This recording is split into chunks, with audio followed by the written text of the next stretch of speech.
German Chancellor Friedrich Merz is in India and is expected to meet Prime Minister Modi today to continue India's bilateral trade talks between Germany and India. Now, remember, this is German Chancellor's first trip to Asia and his first trip to India ever since he became the Chancellor of Germany last year. Remember, Merz and Modi are expected to further talk on expanding the $33.4 billion bilateral trade that India and Germany enjoy. But as part of this trade, remember, Germany still maintains a trade surplus with India. Meanwhile, India's exports of textiles, pharmaceuticals, auto components to Germany have been holding in good stead. Both Friedrich Merz and Prime Minister Modi's bilateral talks are expected to be conducted on semiconductors and defense deals in the making between India and Germany. Do remember, 2025 last year was the year when India and Germany celebrated the 25th year of strategic partnership. Germany continues to be Europe's largest economy, and India is the world's fastest growing economy, something that Prime Minister Modi reiterated yesterday at the Vibrant Gujarat Summit. Meanwhile, both countries are also uniquely dealing with their respective tensions with the United States. Now, tensions with US could potentially also be on agenda, where India is dealing with the 50% US tariff. Meanwhile, Europe is confronting US on the Greenland threat. Now, the India-EU free trade agreement talks have also been going on for a while now. Remember, Commerce Minister Piyush Goyal met EU Trade Commissioner Maroš Šefčovič just last week.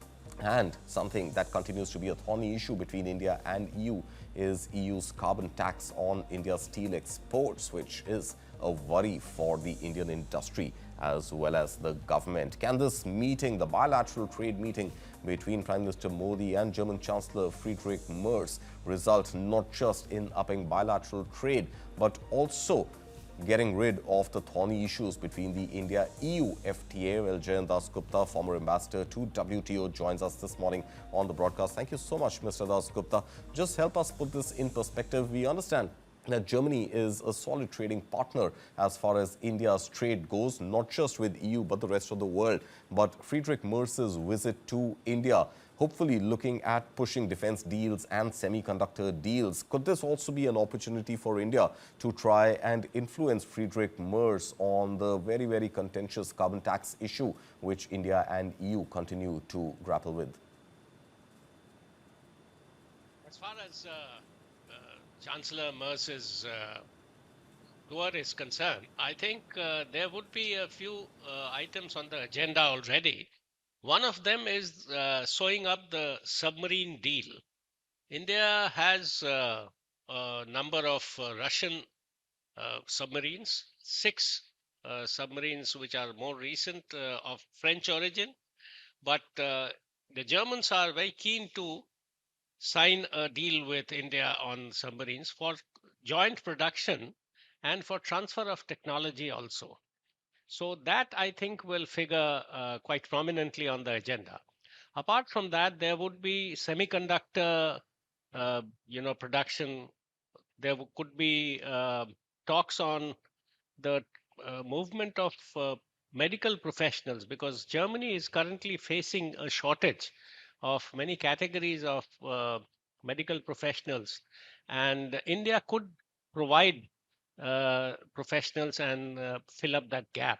But there would be this issue of mutual recognition of the degrees or qualifications. So that is something which can be taken forward.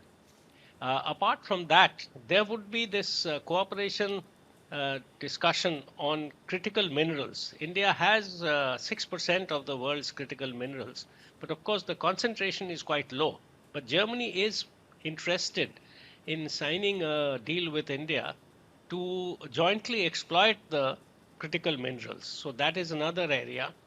And finally, India and Germany are, there is a large number of Indian students who are going to Germany every year to study STEM, mainly science, technology, and engineering subjects, and they are going on to do PhDs, etc. So that is another area where further cooperation could lead to providing services after their qualification through a bilateral deal. Right. Post work visa, for instance, post qualification visa, for instance, there is a limitation to that, but that could be extended. So these are some of the areas in which there would be talks. As far as the CBAM issues, the carbon border adjustment measures, which mainly affects the steel industry Right. and our steel exports to the EU, which are about $7 billion per annum, that is concerned. That is an EU regulation, and Germany could promise to help, but Right. I don't think it would have the final say in the matter because it is decided by all the 27 countries of the EU together. Right. So potentially no real further movement on India-EU FTA talks expected because this continues to be a bilateral trade talk. And remember, EU is a 27-member nation. Meanwhile, what about geopolitics? Do you think this is the right forum, Ambassador Das Gupta, to also discuss geopolitics, especially at a time when we are seeing that India's import of Russian oil has reduced? This was, again, a thorny issue with all of Europe, including Germany, where India was processing that Russian crude and exporting it back to EU. Now that we understand has reduced, if not stopped completely. But is that something, India's import of Russian oil, is that something that could feature in the bilateral engagement between Prime Minister Modi and German Chancellor Friedrich Merz? Germany buys a lot of Russian gas, Yes. and it is, of course, reducing its imports of gas very, robustly. But there could be this discussion on imports of Russian oil and gas uh, because India is going to be affected much more severely than Germany at the moment. But it is again an EU decision which will ultimately prevail. As far as other geopolitical issues are concerned, there would be two which would figure. One of them is, of course, the Trump tariffs on India as well as the EU, Yeah. which are affecting exports. And Germany being the largest exporter of the European Union and perhaps the third largest exporter in the world, with a very sizable surplus in trade in goods.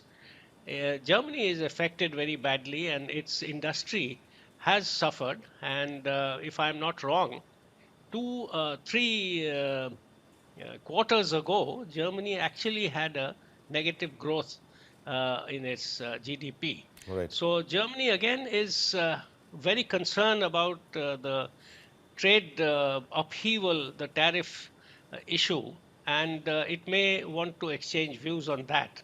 All right. The last point on which Germany is quite concerned is the current scenario in Denmark and President Trump's threat to take over Greenland. Greenland. Yes.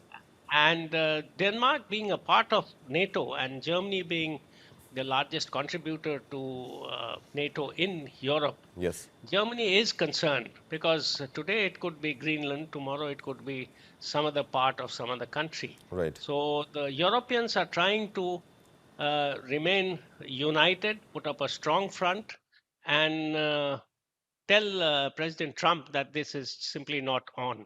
And they would like to have the support of other countries, democratic countries like India, to press this thing forward.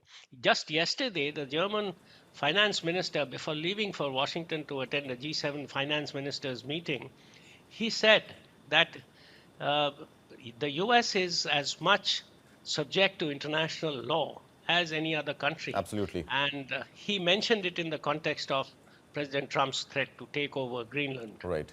All right. So a lot to look forward to. Well, we don't know how much of this is actually going to make it to the bilateral talks between Prime Minister Modi and German Chancellor Friedrich Merz. But thank you so much for your input on this story. We will continue to track this story all day today. But for now, thank you so much, Ambassador Das Gupta.